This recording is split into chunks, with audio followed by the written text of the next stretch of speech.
So welcome back to the Free from Wall Street podcast. My name is Steve Libben. I am your host, managing partner of Integrity Holdings Group. Today, we are really excited to have Leif Babin from Echelon Front. So Leif has an amazing background, amazing story. He is a Silver Star recipient, 2 Bronze Stars, Purple Heart for his decorated service with the SEAL teams in Iraq, Battle of Ramadi, and then came back and founded Echelon Front, which is an amazing business leadership company. I'll let him tell a little bit more about that. And then also the co-author of New York Times best-selling book, Extreme Ownership and Dichotomy of Leadership, both books which are required reading for anybody that works for our company. And I know a lot of other people that buy it as well. So welcome, Leif. Thanks for having me on, Stephen. Great to be on here with you. I certainly, I feel like my background is anything other than amazing, but I have been honored to have participated in some very humbling combat operations, passed on leadership lessons to the SEAL teams for a couple of years as an instructor. And then, for the last almost 9 years now, Jocko Willink, my business partner, and I have taught those lessons to leaders across every industry in the business world you can imagine. So yeah. It's been awesome to do that. And I'm glad you get a chance to work with Jocko, in that capacity. So very cool. Yeah, it was very cool. And so first and foremost, thank you so much for your service.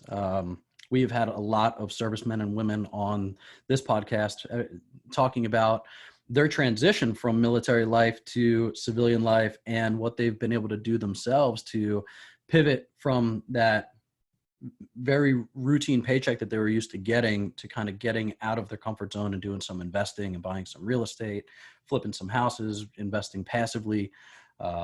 We just had a great call the other day with a bunch of military folks about the TSP program. The CARES Act is allowing for $100,000 withdrawals from their TSPs, penalty free. So a lot of people are given some opportunity right now that they otherwise would have. But yeah, we seem to have a lot of patriots on the show, which I'm proud of. So that's great. So when we got to go out and hang out with Jocko and a bunch of the guys from Echelon Front, it was such an amazing time. We spent an entire day doing some tactical training and talking about the lessons that you guys are teaching and how to apply that into a business world. And further than that, I mean, these aren't just business ideals, right? I mean, you need to implement these types of ideals in your family, in your personal life. It's really across the board mindset, right? No question about it. We say leadership lessons for business and life, because it absolutely applies in every aspect. We're talking about things like extreme ownership, where you got to take ownership of everything in your world, not just what you're responsible for, but every single thing that impacts your mission. And that applies in a work environment, working with a boss or with your colleagues or your team. When you're trying to accomplish that mission, in the business world, it certainly applies when you're talking about being a parent, being a spouse, a member of your community as well. And it's about, if you can take extreme ownership, you're going to build stronger relationships with people. You're going to get problems solved, and you're going to be a lot more effective across every aspect of your life, for sure. Yeah. Some of the key takeaways for me is this is applicable, and it's like a muscle, right? You can become a leader. You can learn to become a leader. I love when people say leaders aren't made, they're born. And that's changed, right? That paradigm shift has taken place, I think, where people are recognizing that there are skills that you can learn and implement and continue to implement and get better and better at, versus I'm either a leader or I'm not. Yeah, look, I think that's a big excuse that people use, right? I've seen the people that say, well, leaders are born, not made, and you either have it or you don't. I mean, that what that really means is, you're waiting to hire like the one person on your team that can come in and make all the difference in the world. Instead of actually, really what you're doing is giving yourself an out, and instead of actually taking ownership yourself and say, well, look, if you were actually training and mentoring and working with people, then they would get a lot better as a result. There's no question that there are people that are born with certain skills. Some people have more charisma. Some people have the ability to, the gift of gab, some have called it, to be able to stand up in front of a room and engage people. There's no question that people have some innate skills when it comes to that. But there's no question also that leadership is a skill, and that skill can be honed, that skill can be learned, that skill can be improved upon. The only people that the exception to that rule are people who are simply not humble enough to accept criticism, to look themselves in the mirror and realize that they have things that they can work on, that they can improve on, or the people that just deny that it is their fault, or they can't actually take ownership of issues that there are mistakes they made where they could have improved. And when you have someone who's not humble, then they're not ever going to get better. And so those are the people that we see fail. We saw that in the SEAL teams. This is what causes leaders to get fired in almost every case in the SEAL teams, not because they're tactically unsound, not because they're not physically fit, not because they're not capable. It's simply because they can't take ownership and they want to point fingers and make excuses and cast blame. And it's exactly the same thing in the business world or really in any aspect of life. Yeah. I think that humility piece is so big. It's a core value in our businesses. And it's become a core value because it got learned, right? I think when we started this business, I'm man enough to admit that I was trying to lead with some force and not, the way that you guys are teaching in the book. And I think I've become a better leader over the last decade because of information that you guys have shared. And that humility piece, I think it's a difficult thing to look inward, right? And take that ownership. It's easy to look outward and create those excuses. But once you get to that place of really living with some humility, man, the relationships that it builds, the attraction of other people that are also humble and willing to win and do anything that it takes to win and put themselves second to the mission, that's when you really start to see the beauty of humility come out. I think humility is talked about a lot in kind of an ethereal way, and maybe it's more theory than actual practice. But when you see it in practice, man, it makes all the difference in the world. No question about it, Stephen. We see that, the joke in the SEAL teams is that people fighting over who's the most humble guy, bragging about how humble they are. Yeah. And obviously that's ridiculous. But it's even though we, all joking aside, we get asked, we ask that question all the time. What's the most important quality in a leader? And the answer is humility. The answer is humility, because when you're not humble, then you can't ultimately look in the mirror and with that really a realistic self-assessment of where could you improve? Where are you weak? Where do you actually need work? How could you have done things better? And that's really the key quality that the most successful people have, is that they're willing to look themselves in the mirror, so they're constantly learning and improving all the time. It's the other thing I think it's important to say is, when we talk about leadership, sometimes people see that, particularly in the civilian world, they see that as like, oh, you're talking about the senior boss man or boss woman in charge of, this huge team at the highest levels of, C-suite corporate America. That's not at all what we're talking about. We're talking at leaders at every level of the team, from the senior person in charge down to the frontline trooper, not in charge of anybody else, but just themselves and their piece of the mission. And I think when you see how much power and how much control you have over a situation simply by taking ownership, by building relationships, by leveraging resources, by creating opportunities or making recommendations, even up the chain if it's above your pay grade to make recommendations, that's really the secret of extreme ownership, and it applies no matter what level of the team that you're on. Yeah, and it was great to hear that leading up the chain of command, because I think a lot of people have the idea that if they're the low man on the totem pole, they can't lead. And it's just not true, right? You can lead up the chain of command, and you can actually help the people that are supposed to be leading you lead better by being a leader yourself. I think in the business world, it has gotten skewed, and you guys are helping level the playing field to let people know that to be a leader, that you got to check the ego, right? You got to be there for your people, and then they reciprocate those actions. That's one of the biggest challenges that we see from people is like, well, what do you mean lead up the chain? How do I lead my boss? How do I influence my boss at all? They're in charge of me. I can't do anything about that. The reality is, I was one of in the SEAL teams, we call it drinking the haterade.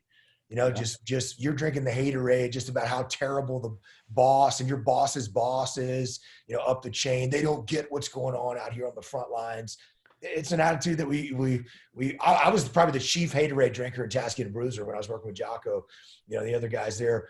I drank the haterade big time. And I remember having those conversations with Jocko only to realize, when I was saying they don't get what's going on down here, on the front lines. And Jocko was like, yeah, they don't get it because they're not here. So right. How would they get it? So then the question is, well, how do they know what's going on the front lines? Well, they're just reading our reports, and they think they know what's going on. It's like, okay, cool. Well, if they don't know what's going on and they're just reading our reports, then who's writing the reports? Right. Oh, I'm writing the reports. Whose fault is I'm it? actually the one writing the reports. So if they don't know what's going on here, whose fault is that?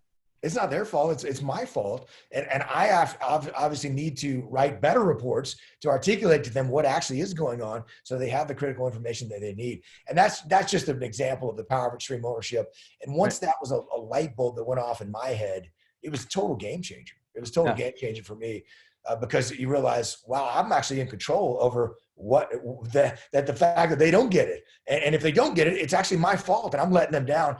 And it's the same thing, Stephen. It applies across any aspect of your life.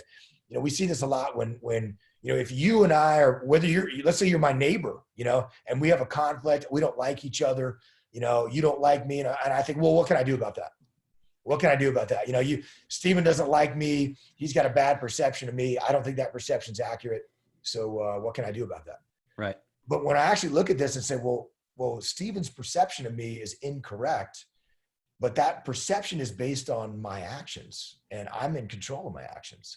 So that, if he thinks that I'm an egotistical maniac or that I'm trying to, do something to undermine him in some way, that I'm in control of my actions. So I can actually do something different to change that perception of me. And I actually have total control over that situation.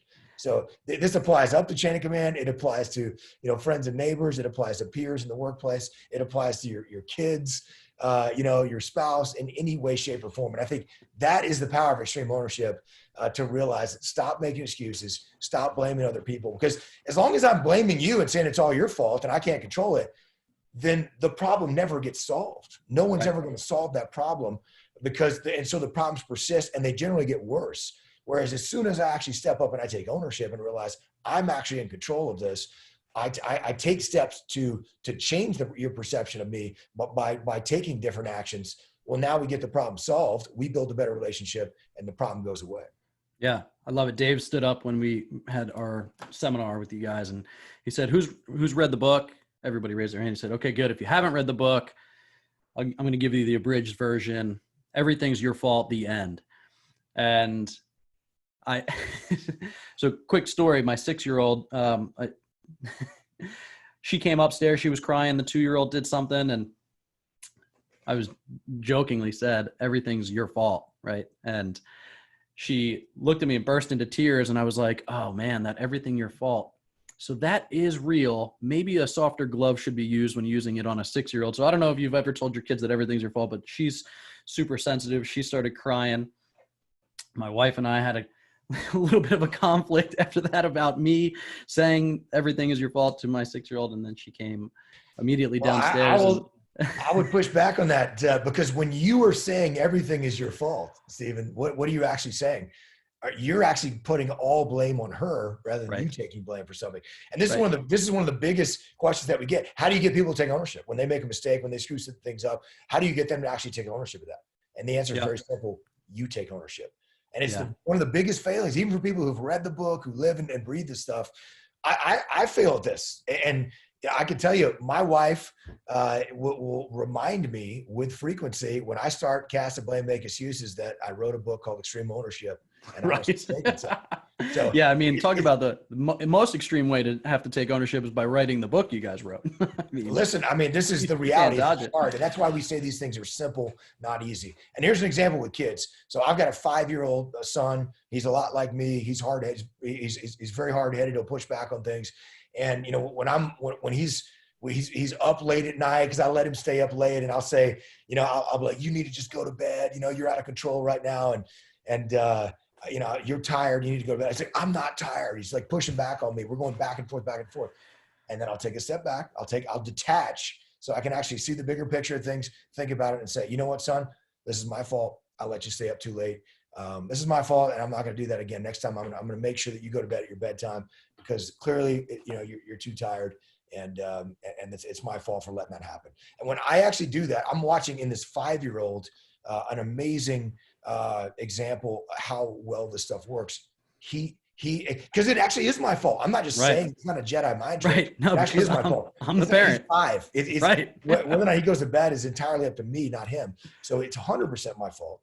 But when I take ownership of that, instead of him actually, just butting heads with me and saying, yeah, Dad, it is all your fault. He actually says, yeah, you know what, Dad, I am tired, and yeah, I'm kind of ready to go to bed. Let's read a story. I mean, you see the problem actually getting solved simply by taking ownership. So that is the secret. Is when you want people to take ownership, don't point fingers at them and say you need to take ownership. You actually take ownership. Yeah, so that's great, because my wife and I were putting together a couple of questions to ask on this podcast that I said we were going to be doing today, and one of them was, how do you get through, so the opposite of that is, a sensitive kid that's pouty or whiny about stuff, and they don't, can't fire them, right? Do you push harder? Do you lay back? And it sounds like you just kind of answered it. It's not about harsh. It's not about personality. It's about you saying, look, this is my fault, right? And whatever the issue is, and addressing where you stood out and allowing them to see you do that and go, okay, cool. Now we can move forward. Look, when people see you put your ego in check, they can put their egos in check. It doesn't matter if they're a toddler or if they're an adult. I do think people look at, they think they have a perception of the military or the SEAL teams, or, they look at someone like Jocko or me, if we're going to hold the line in every situation. And the reality is the direct approach is almost never the right approach. And this is something that Sun Tzu wrote about, 3,000 years ago. Yeah.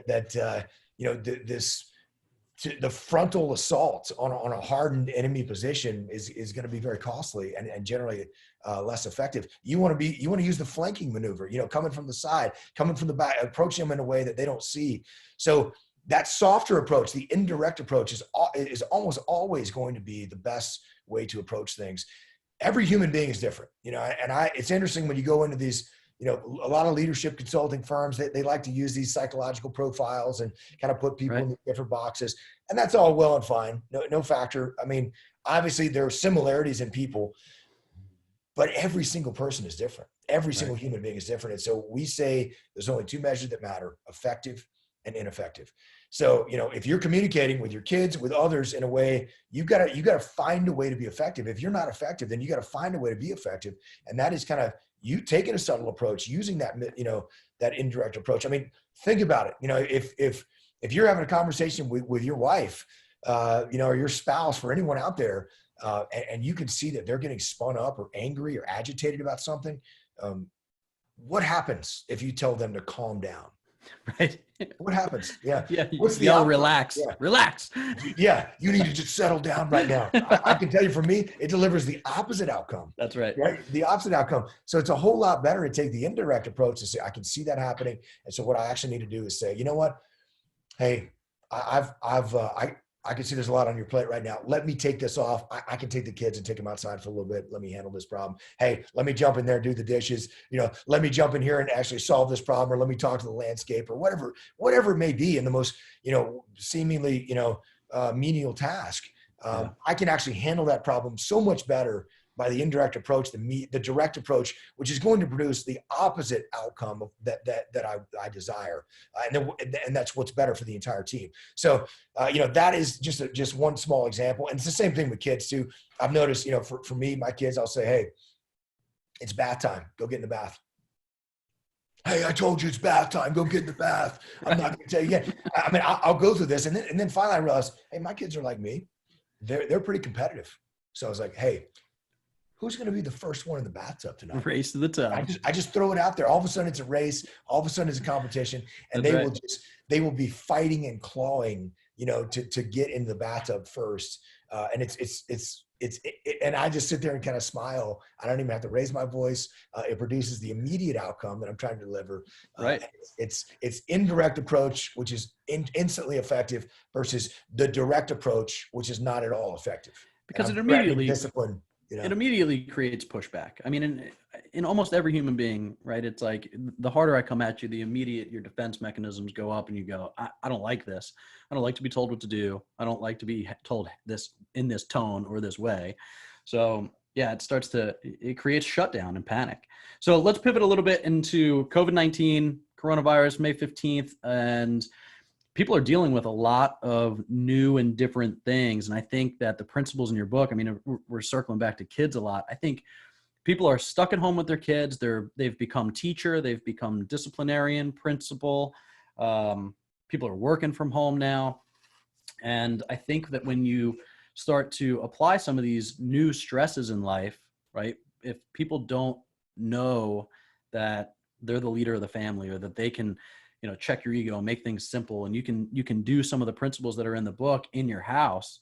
What advice do you have for people that are pivoting into this whole new world? And, just give us a couple of leadership tips through crisis, which clearly you guys know a lot about. I mean, a lot of people look at this as a crisis, and what should they be doing to help themselves and their families get through it?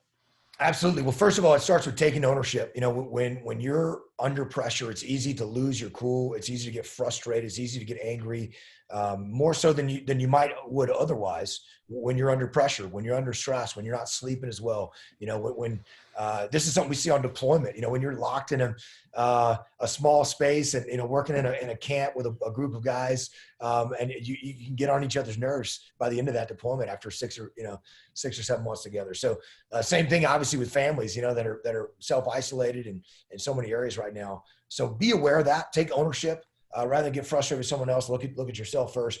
We utilize what we call 4 laws of combat, and those are cover and move, simple, prioritize and execute, and decentralized command. These are really the 4 principles that any team, any organization can actually utilize. And I think that applies in your workspace. It applies absolutely on the home front. Cover and move is simply about teamwork, working together as a team, and realize, listen, when the team wins, everybody wins. When the team fails, everybody fails. So that means that, if I see that, my spouse is covering down on stuff, or my kids are covering down on stuff, or my dad is, or my mom, or whoever it is actually taking a lot on them, I can actually help them, take some of that for them, cover so they can move, then they can cover so I can move.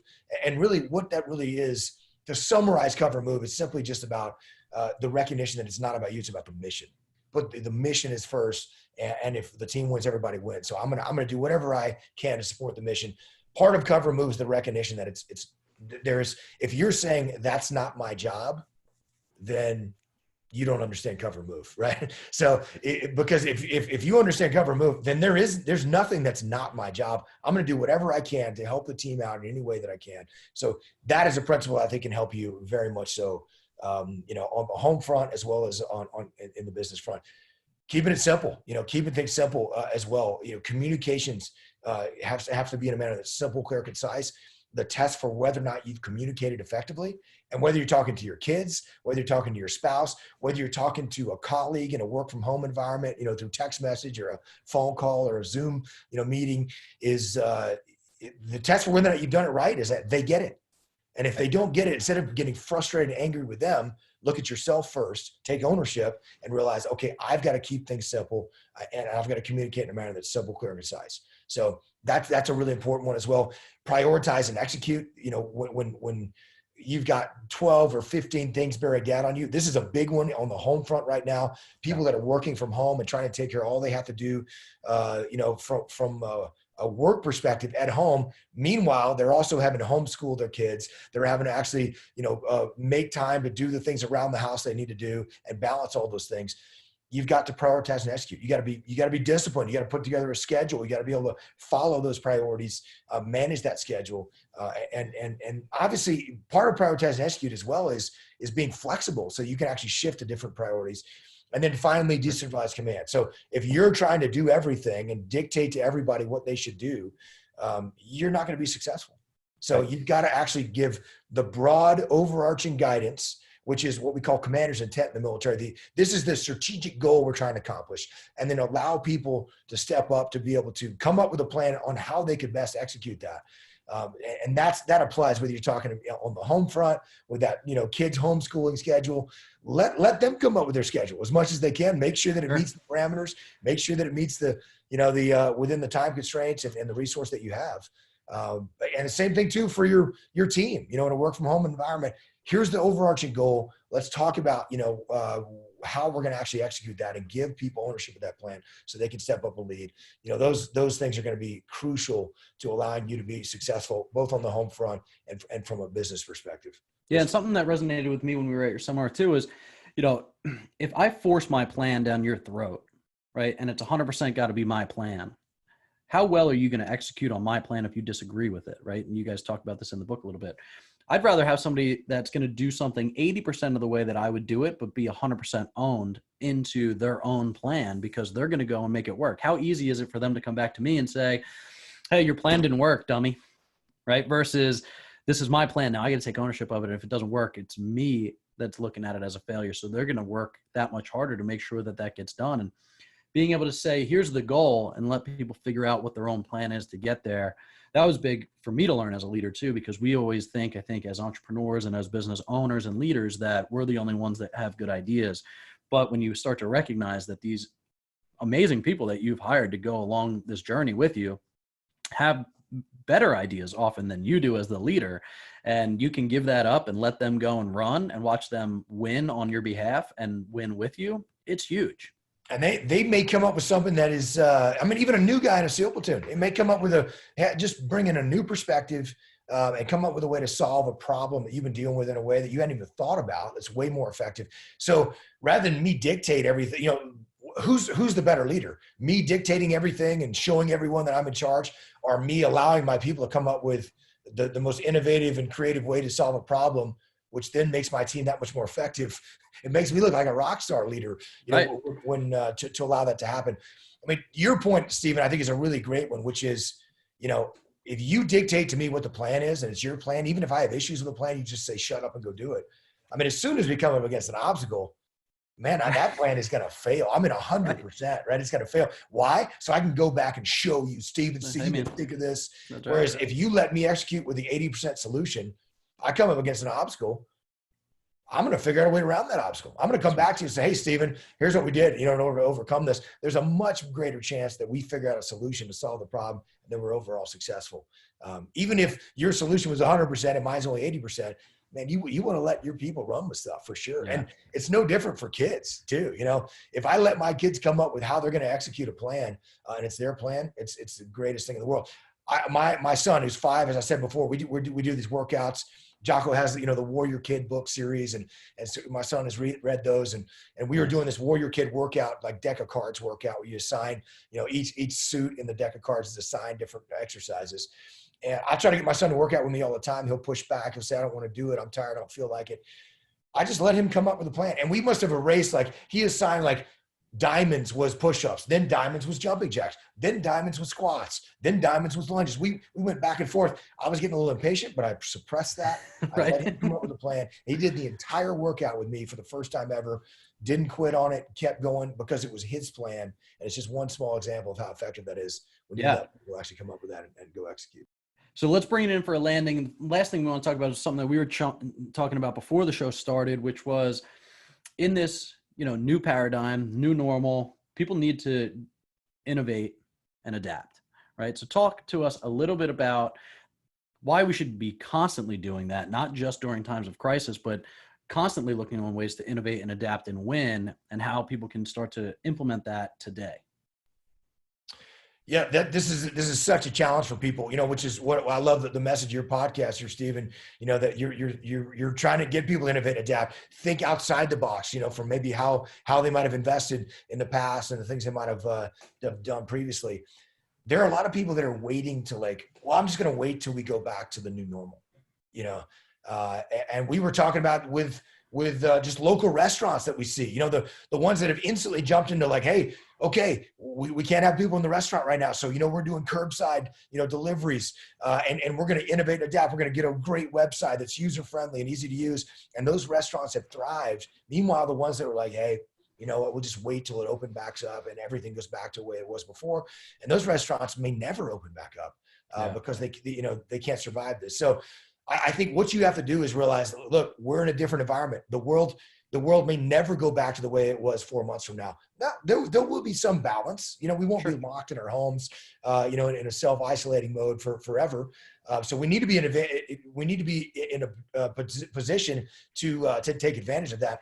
in combat operations, we came up with enemy's most dangerous course of action and the enemy's most likely course of action. So on any combat operation, we're going to be thinking about what's the worst case scenario. Let's be prepared for that.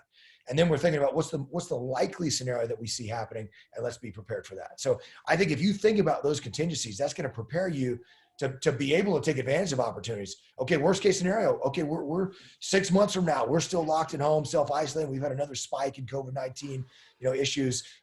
We're ready for that. Let's be ready for that.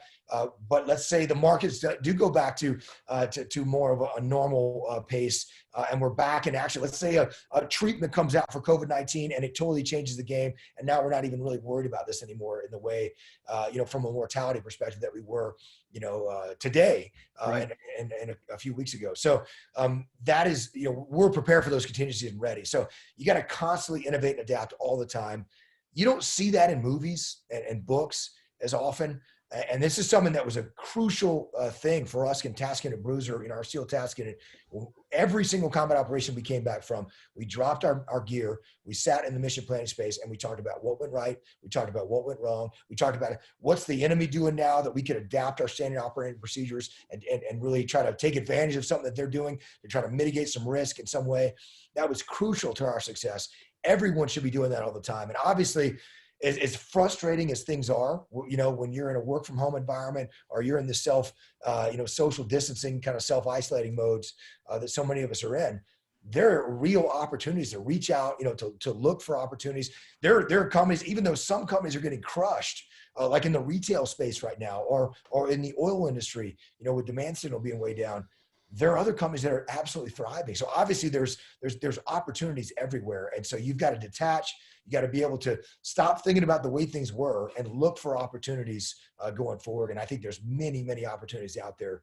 I know for us in Echelon Front, even just what we're doing right here, virtual. Before we might have called in via phone or maybe I was sat in person in someone's studio. We're able to work with leaders and really help them solve problems through virtual training in a way that we never even realized before. So even when we go back to in-person training events like the one you were a part of, we'll be able to follow up with people in a way through Zoom or through other virtual means so that we can really help you solve problems through leadership. And so that will make us better and more impactful. Even as things go back to more normal, we can do in-person training events, a few months down the road. Yeah, that's awesome. And what you mentioned before about the debrief, I read another book. It has to do about, maybe it's the culture code. And they were talking about, they had 40 different cultures that they really studied and honed into. The SEAL teams were one of them, about, what makes a great team and, what the best cultures are and how they're created. And that's actually the first time I ever heard about this debrief scenario was when the best cardiothoracic surgeons in the world were performing a surgery, and they met through this book, and they invited some SEAL teams to watch from kind of the eagle's nest. And they watched and they did this amazing, heart repair. And then they came out, valve repair, whatever it was. And they started talking to the SEALs about that. And he was like, the first thing that one of the SEALs said was, "Do you guys not debrief after every surgery?" And he was like, no. He's like, "Do you have the same nurses with the same equipment and the same problem every single time that you go into that operating room?" "No, absolutely not." He's like, "You guys need to start doing this." We implemented that. Once I read about that, we started implementing that into every single one of our level 10 meetings every Monday. We end every meeting with, what did we do right? What did we do wrong? What are we going to do different next time?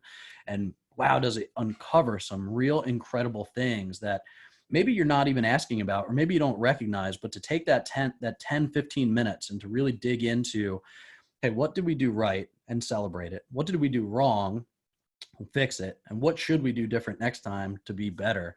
It is an immediately effective tool to use to continually grow and get better every single time. So when you mentioned that, it just stood out to me because if you're not doing this, you have to be doing this.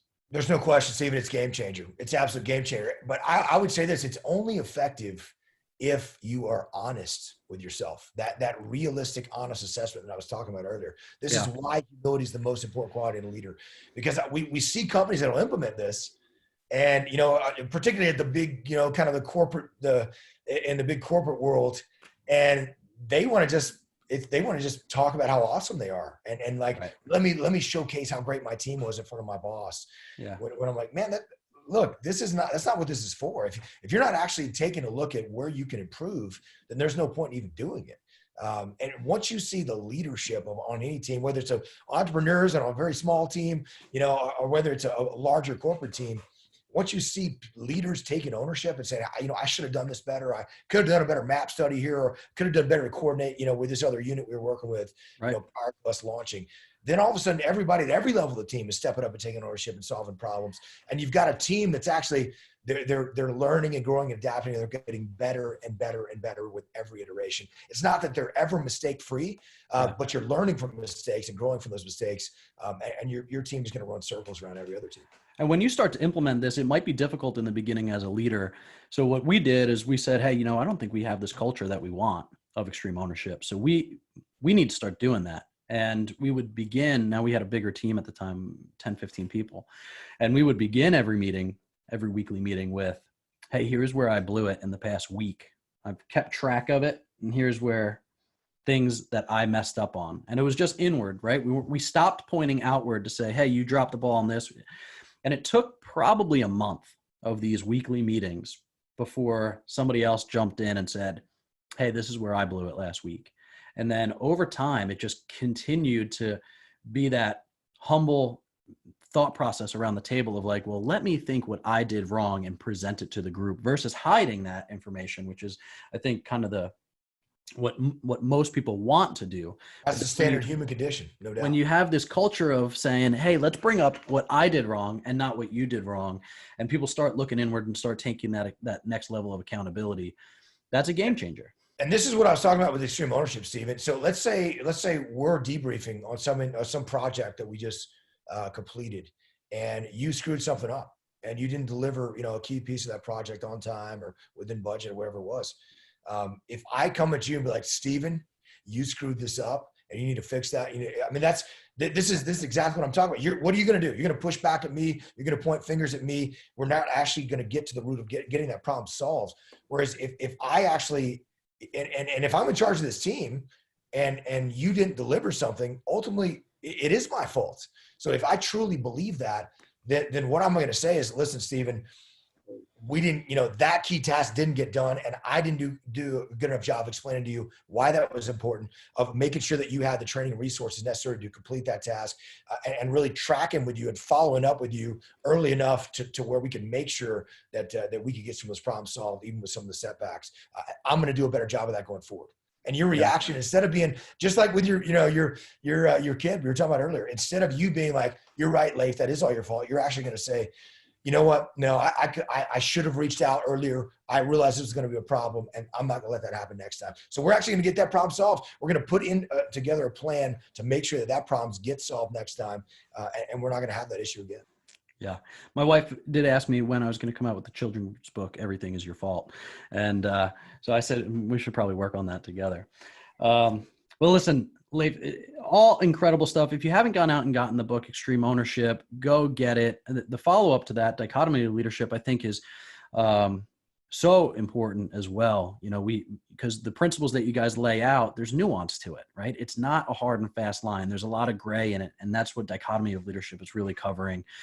And that gave me a lot of just really good pointers, because it's not, a straightforward situation every single time. It's not the same situation every time. And when you're prioritizing and executing, you're also prioritizing and executing how you deal with some of these relationships and some of these people, and who gets a longer rope, who gets a shorter rope. And so it's not hard and fast rules. They're great chapter by chapter rules to be able to implement into your life. Really, and for me, the whole reason that extreme ownership applies so well to our business is because I no longer wanted to be at the beck and call of Wall Street. I had zero say in what these businesses are doing. I have no understanding of market fundamentals and why the market might be up or why it might be down. My dad passed away 6 years ago, and he lost a lot of money in the market and didn't live long enough to ride it back up. And what I started to recognize is that we are offloading a lot of our financial ownership to Wall Street, stocks, bonds, mutual funds, and ETFs, and we don't really understand why they work, how they work. So I wanted to take control of my financial future in a way that nobody else will. So when you think about how to get free from Wall Street, how to take control of your financial future, what you're going to invest in, how is your family going to retire, what kind of generational wealth are you going to pass on? You are the only person that is going to care about that the way that it should be cared about. If you can't take extreme ownership in your personal life and your personal finances, you're never going to have any level of financial freedom. So right now, as we were talking about before, innovate, adapt.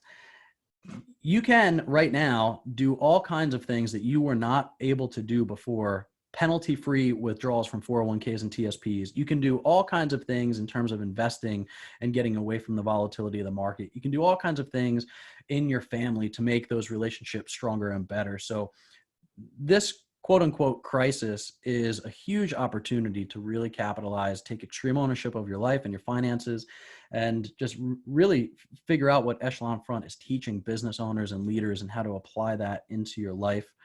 And it's been incredible. I mean, I think right now you can look at it as a trying time or an opportunistic time. And if you take ownership and you really look at it from a way that can be life-changing, then I think you'll win in this environment. Otherwise, like you mentioned before, some of those restaurants that won't be opening, some of those families will be destroyed, some of those businesses will be destroyed as well.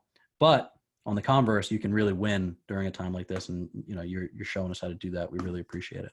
On the battlefield, we said adapt or die. It's adapt or die, and you've got to do that. You have to be willing to do that. And I think you're exactly right, Stephen. This is an amazing opportunity.